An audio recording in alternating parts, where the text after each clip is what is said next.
Hi, Kathy Dam here. I just wanted to give you some tips for taking an assessment successfully in my online course. I think some students think these things are just recommendations, but I consider them more to be requirements so that you don't hit any glitches along the way.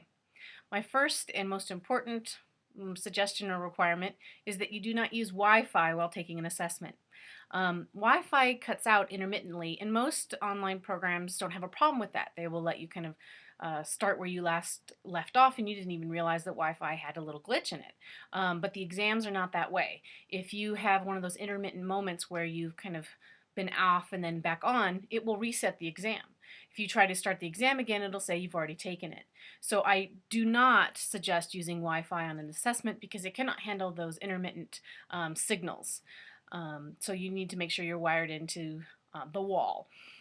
My second recommendation is to use Firefox or Safari. Internet Explorer is not supported by Blackboard, which runs our system. So if there's any glitches that come up with Blackboard, they're not going to fix it. They will fix Firefox and Safari issues. So I recommend you use one of those two systems to take your test. You'll also want to enable pop-ups. Just to make sure that if something does pop up that you don't shut the system down by needing to enable it in the middle of a test. You will want to make sure Java is enabled, and I provide a link before each test to let you test your system to make sure Java is enabled. And lastly, I recommend you don't run anything in the background. Some students like to listen to music or maybe have a document open in the background that they can reference.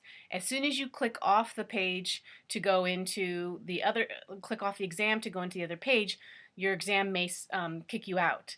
And if you have a program open like something to check your mail, if someone sends you mail at that moment, it may kick you out of the exam because it's now pulled up that other view. So I recommend shutting everything down, making sure there's nothing on in the background, using Safari or Firefox, enabling Java, enabling pop-ups, and making sure you're not using Wi-Fi. Send me any questions if you have them.